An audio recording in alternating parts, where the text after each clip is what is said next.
John Austin en 10 minutos. Voy a poner el cronómetro para cumplir el cometido de estos vídeos de repaso de, de conceptos básicos de la filosofía del derecho. John Austin es un filósofo del derecho, un teórico del derecho de una extraordinaria influencia, sobre todo en el ámbito anglosajón, que es el exponente, quizá el mejor exponente, el único exponente de una jurisprudencia analítica que, de acuerdo con autores como Alf Ross, en una obra que solemos citar en este canal, Teoría de las fuentes del derecho, la contribución a la teoría del derecho positivo sobre la base de investigaciones histórico-dogmáticas de Alf Ross.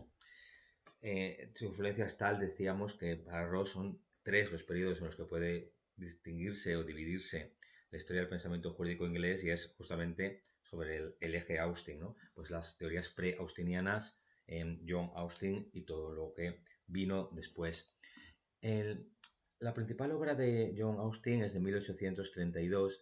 Su título es La provincia de la jurisprudencia determinada, y nosotros solemos decir en clase que es una buena ocasión para, transformando, variando el título o pensando el título, pues extraer cuál es la finalidad de la reflexión sobre el derecho de Austin. Lo que busca Austin es justamente que haya un territorio, un terreno, una provincia, bien distinguida de otras, en particular la provincia de lo que es derecho en un sentido propio, distinguida de los otros sistemas normativos y expresiones que utilizan de una manera impropia lo jurídico. John Austin es un autor a caballo entre el siglo XVIII y XIX. Nace en 1790 en Suffolk y muere en 1859.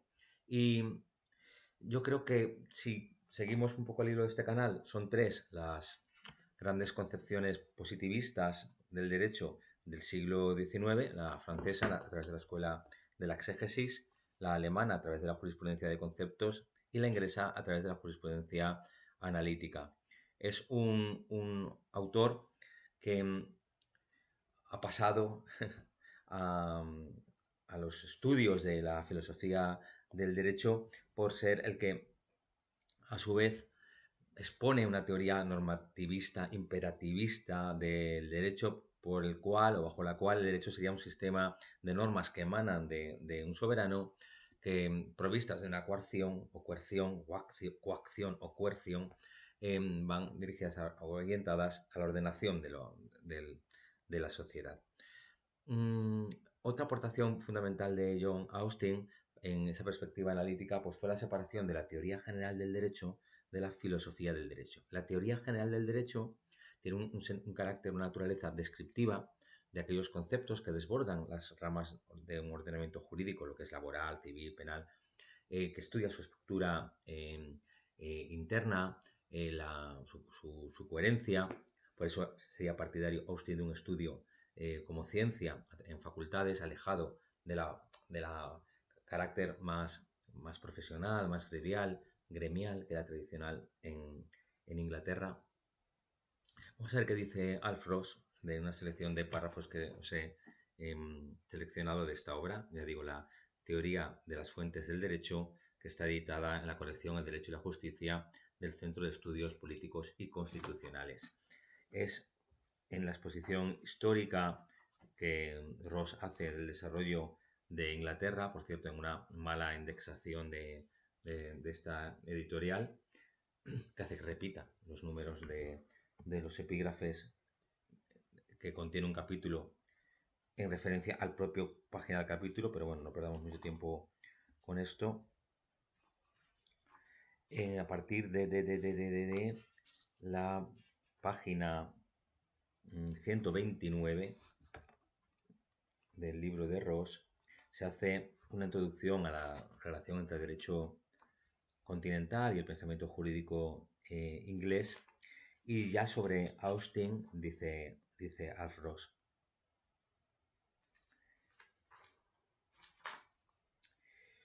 bueno, en el marco de la lucha ideológica o de la tensión que se va a producir en Europa entre las concepciones formalistas reactivas frente a los métodos justnaturalistas y luego la reacción antiformalista respecto a estas mismas concepciones positivistas. Dice Ross, poniéndonos un poco en antecedentes de lo que ha tratado antes. Hemos visto hasta qué punto se da la circunstancia de que la teoría francesa, Jenny, es reactivo frente a la escuela de la exégesis. Dice, y mostraremos luego cómo en Alemania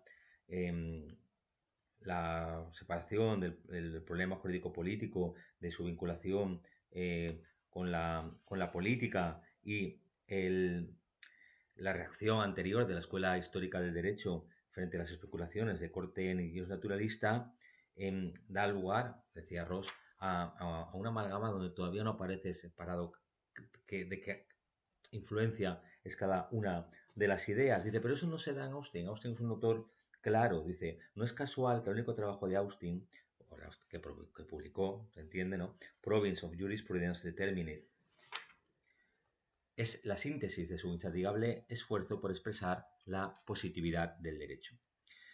Lo que quiere Austin es expresar un modelo que para el futuro pensamiento inglés les permita parcelar, por decirlo así, lo que es la moral, la religión, de lo que es el derecho. Y dice que para ello acude al auxilio la riqueza del idioma inglés en este punto. Dice, las lenguas continentales, la nuestra, por ejemplo, dice derecho, ¿verdad? No incluye la palabra española Ross, pero dice recht en alemán, droit en francés, diritto en italiano, encierran una doble ambigüedad, ¿no? Puesto que, además del derecho objetivo, también se hace referencia al derecho subjetivo, que es la facultad subjetiva derivada de aquel, en tanto que concepto ético. Se utiliza así derecho como justicia, pues en alemán Recht als Rechtfertigkeit. En inglés, por el contrario, se utiliza una expresión, the law, que evita ambigüedades. La relevancia de este hecho es sin duda considerable, dice Ross.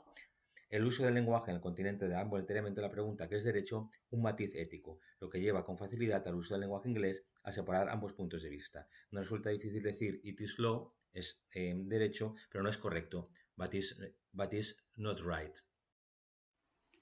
Y más adelante dice Ross, haber definido la ciencia del derecho como una ciencia normativa, haber proporcionado el esbozo de una teoría general de la norma, de carácter formal, haber indicado además los criterios que permiten diferenciar las distintas clases de normas, separando con ello las normas jurídicas de las éticas y las convencionales, proporcionando así una base epistémica a la doctrina de la positividad del derecho.